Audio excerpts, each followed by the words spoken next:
Hello, my name is Bill Coldis, a lifelong resident of Torrington, Connecticut. Torrington has also been the home of the Art Deco-style Warner Theater since August 19, 1931.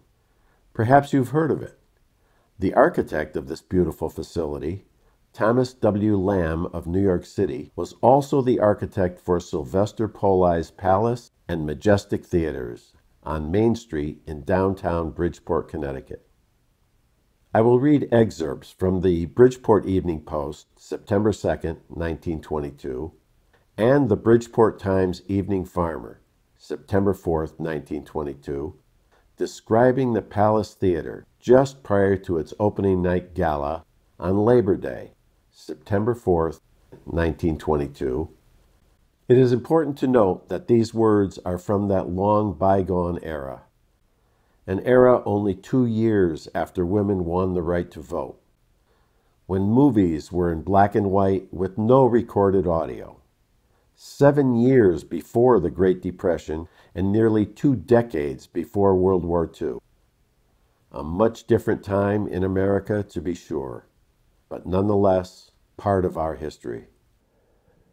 Sylvester Z. Poli's new Palace Theater is completed, where 2 short years ago was but a barren plot of rocky ground at Main and Congress Streets, stands today, in imposing grandeur, a structure which combines the witching charm of a beautiful woman with the majesty of a Roman temple.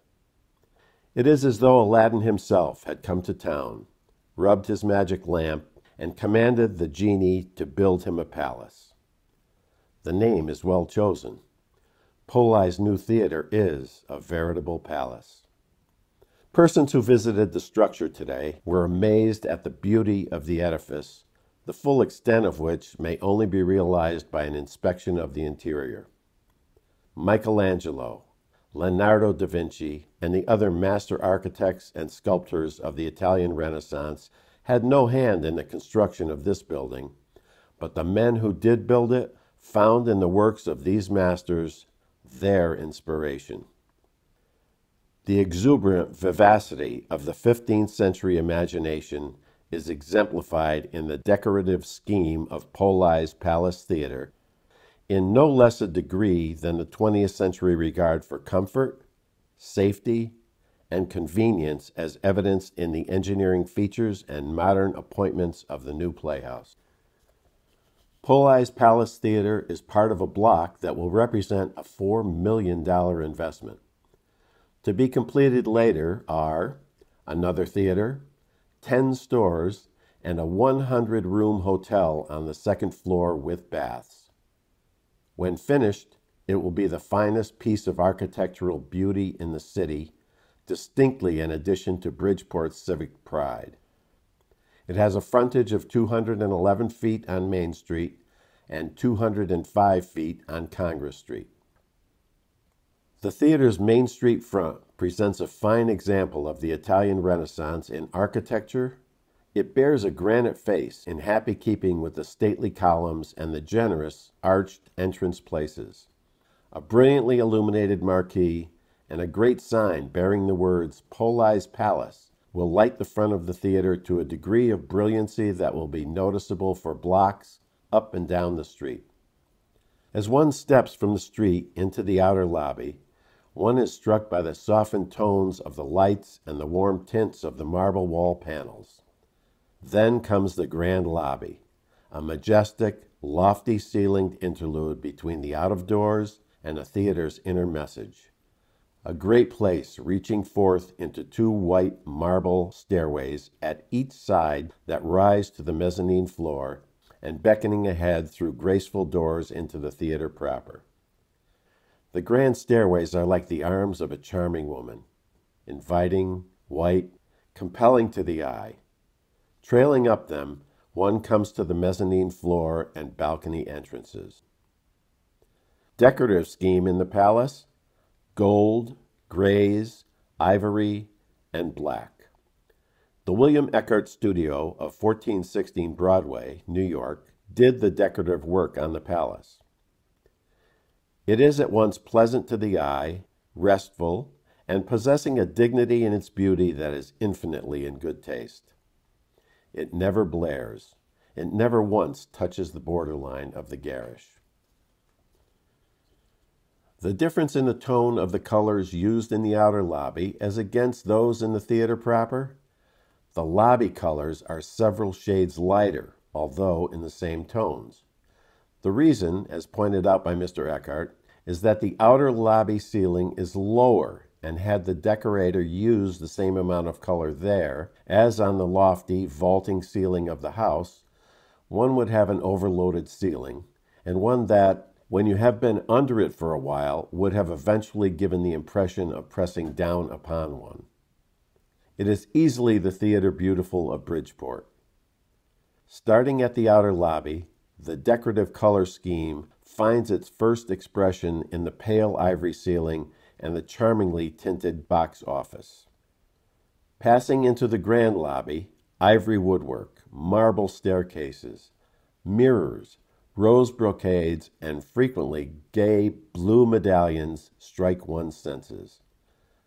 Looking up, the ceiling is cut into a myriad of small art shapes, each delicately tinted in ivory, shaded in gray, touched with a faint blush of rose.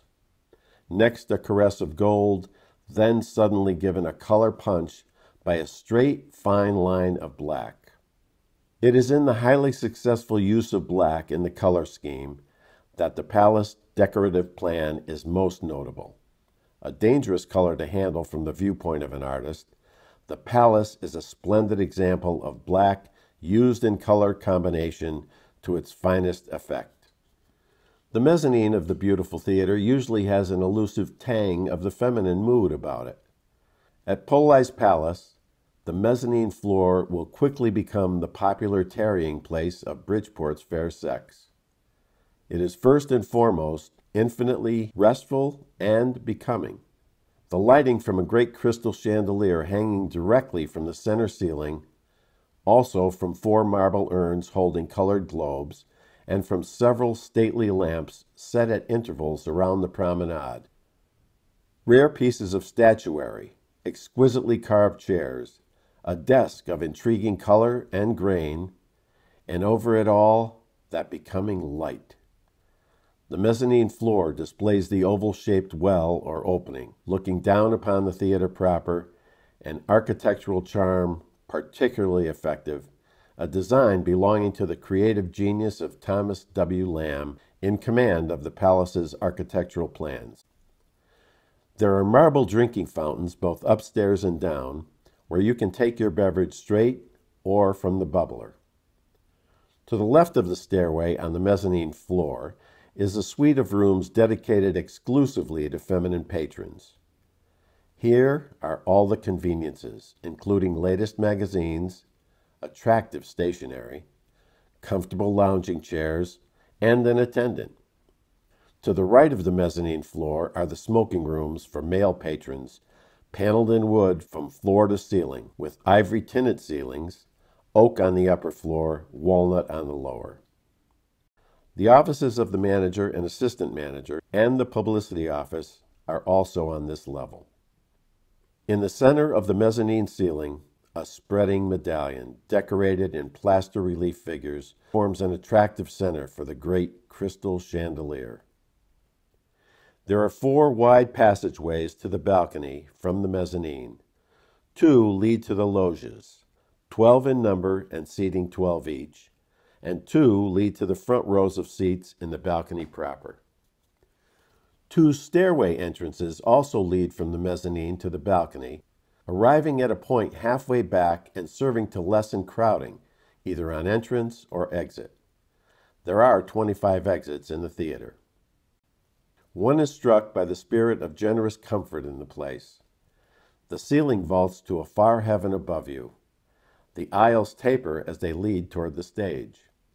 Seats in the theater are so arranged that every person has an unobstructed view of the stage and screen. The aisle rows are laid out on geometric circles which were figured out on a mathematical scale before the seats were installed.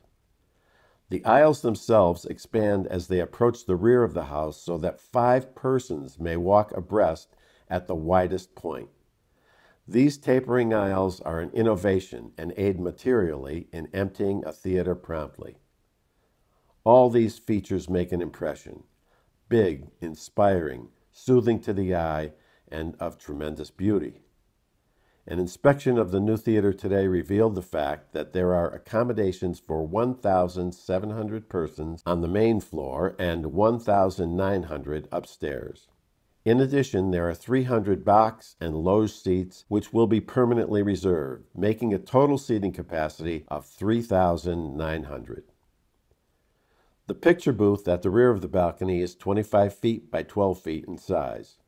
2 simplex machines handle the film programs with a throw of 275 feet to the screen.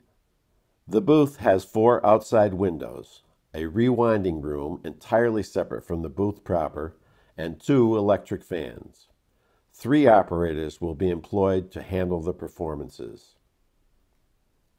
The proscenium arch of the stage, by its great span and graceful decorative appeal, sets the pace for the entire theater. Rose draperies, pleated rose velour with a valance showing a heavy tinsel tassel fringe, supplies the main curtain. There is another drop of rose velvet, and the boxes and balcony rails are also covered in this color. The proscenium arch measures 52 feet across, and the stage is 36 feet deep and 28 feet in height, allowing for the production of any type of entertainment, from motion pictures to grand opera.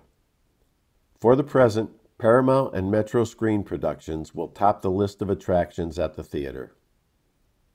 The great picture screen is of gold fiber with a foundation of imported Irish linen cloth. There are 33 dressing rooms, each fireproof and perfectly equipped. 60 drops can be hung from the sets of lines that fly the scenery, and the stage has been splendidly equipped with settings and furnishings to meet the demands of the most elaborate productions. It is one of the policies of the theater to give complete stage setting to musical and dance novelties. The outstanding figure in all the decorative beauty of the palace lies in 3 big silhouette panels, studies from the France of Marie Antoinette days. The largest one swings across the front of the theater, just above the curtain line. Its subject is a gorgeous French lady strolling in a garden. One hand rests on a languid, tall dog beside her, the other coquettes a wee parasol. Fine tree leaves, a fountain, birds all in black against a gold background, a faint skyline in purple, and a gold sun peeping through the trees. Other panels of the same spirit are set in the 2 side walls in the balcony, sharing lovely subjects with every patron of the theater. Gold is the predominating color in wall and ceiling panels throughout the house. It is a pleasing and soothing gold, a gleaming presence without a suggestion of glare. Gold underlies the green that lines the great dome, the effect of the triple color lighting set in the dome cove, adding notes of lavender and blue. The gold returns in a myriad of moods again when the crystal chandelier, suspended from the center of the dome, is lighted. Eminently restful in decorative scheme, the palace is a place where every Jack and every Jill should find it easy to behave.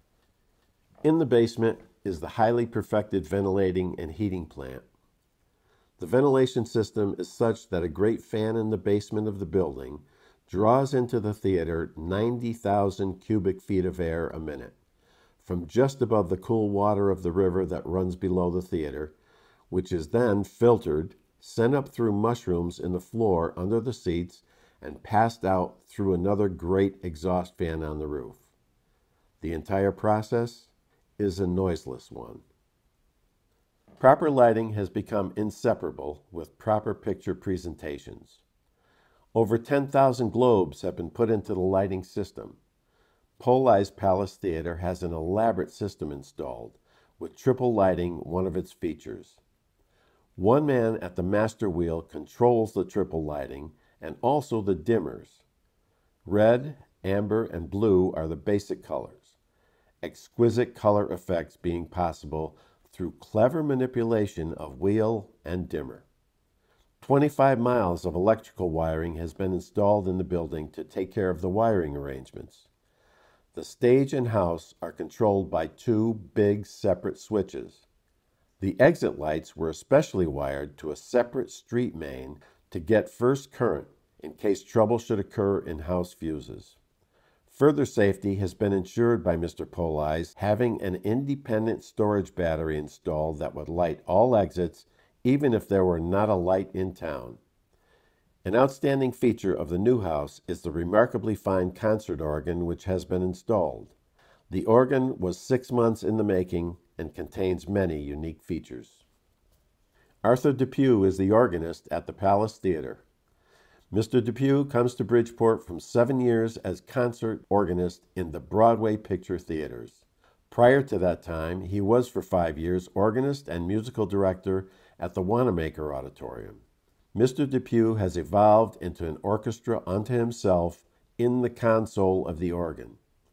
It is a distinct art, the proper accompaniment to a screen offering, requiring intelligence, imagination, highly developed sensibilities, sympathy, and a sense of humor, and a wide musical library at one's fingertips. The organ adds infinitely to the enjoyment of a film. The entire organ is controlled at the console, located in the orchestra pit, through 40,000 fine electric wires. These wires lead to various units of the instrument, which are distributed in chambers on both sides of the proscenium arch. Lovely gold leaf lattice work covers these chambers. The organ is remarkable for its instantaneous response and the ease of its manipulation. The grandeur of tone and beauty of the individual stops is evident to every listener. There are 1,700 pipes in the organ, every one of which will sound a different tone. None of these pipes would be of any value without the acute mechanism used to make them speak their tones. The organ has 4 separate sections: the swell organ, the great organ, the orchestral organ, and the pedal organ.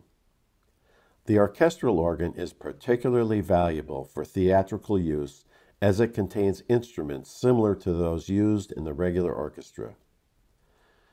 A rotary fan, driven by a 7.5 horsepower electric motor, supplies the immense quantity of wind required for the hundreds of pipes. The organ is similar to a large orchestra, and the organist represents the orchestra leader, but he controls with electric wires instead of a baton. The Palace has been dedicated to a policy of motion picture presentation on an elaborate scale with dancing, singing, or operatic numbers as prologues to the showing of the photoplays. Later in the history of both the Palace and Majestic Theatres, you might see local entertainers on stage prior to a scheduled production. Local dance school students, a 7-year-old play boxing his welterweight champion dad, and even a wrestling bear. There will be a 22-piece orchestra, symphonic in its personnel, conducted by Ward Johnston, who has been appointed managing director of the theater by Mr. Poli.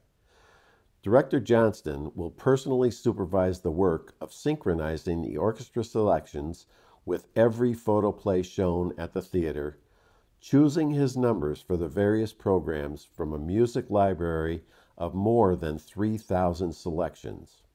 As each selection is used in a program, it will be checked on a time card and will not again be used for at least 3 months. This will ensure a constantly changing musical program at the theater. Director Johnston and the assistant manager of the theater, William W. Roberts, are about the busiest men in Bridgeport today, preparing for the opening Monday night. 1,000 little details must be attended to. Conferences must be held with police department officials looking toward the handling of the huge crowd which is expected to swarm onto Main Street when the doors of the theater are thrown open to the public. Also, the opening performance is rehearsed, the great concert organ given its final test, the ventilation and electric lighting system tried out, and all the other last-minute details taken care of. Born in Lucca, Italy, and coming to America, an artist, when a young man, cloaked only in the honesty to succeed and armored with an eager energy, Sylvester Z. Poli will participate in inauguration ceremonies that will be memorable. Poli himself is at the new theater today, as he has been for more than a month past, personally supervising the placing of the finishing touches on the magnificent new structure in preparation for the opening performance Monday night. Theatrical and motion picture celebrities of international prominence, city officials, and hundreds of prominent business and professional men and women will be present for the premiere performance. In the audience as guests of Mr. and Mrs. Poli will be Mayor Fred Atwater and his official family, the ex-mayors of the city, Marcus Lowe, president of the Circuit of Theaters bearing his name, Adolf Zukor, pioneer in the film industry and head of the Paramount Pictures Corporation, E.F. Albee, head of the Keith Circuit of Theaters, and 40 stars of stage and screen, including Mae Murray, Raymond Hitchcock, Alice Brady, Ann Pennington, Virginia Pearson, Robert Leonard, Sheldon Lewis, Nita Naldi, Montague Love, John Emerson, Anita Luz, Miriam Batista, and many others of equal prominence. The program will open with a grand overture in which the vocal ensemble, including Maria Castellati, Vera Ropp, Wendell Hart, and Joseph Martel, will be heard. Following will come the Star-Spangled Banner by the orchestra in formal dedication of the theater as an amusement enterprise of civic sincerity. A brief foreword of greeting, signed by Mr. Poli, will follow on the screen, and the program proper will start from this point. Wallace Reed, in The Dictator, tops the screen program, which also includes a comedy, a newsreel, and a scenic. Chieftain Caupolitan, Indian baritone late of the Metropolitan Grand Opera Company, will be heard in a program of songs on the accompanying bill. Virginia Bell, star of Ziegfeld's Midnight Review and other Broadway attractions, will present for the first time in this country her interpretation of the South American dance, Life's Scarlet Hour. Miss Bell will use the new contortionable mask, a recent art evolution and one that is expected to take New York by storm in a forthcoming production shortly to be presented there. The appearance of the 40 stars of stage and screen will follow, preceding the presentation of the film. The stars will not give a performance. Their visit is entirely in the nature of a tribute to Mr. Poli, and they have not been engaged for performance. They will come up on the stage and greet folks in an impromptu manner, a sort of good fellowship, get-together affair. Sylvester Poli's Majestic Theatre, which shares the same building complex with the Palace Theatre, opened 2 months later in November. Both the Palace and the Majestic are much more than just theaters. Like paintings and music and a good book, these theaters are works of art. They are also places where memories were made. As Eddie Cantor proclaimed, opening night on the Palace Theater stage, "This is your theater, Mr. and Mrs. Bridgeport. Be proud of it."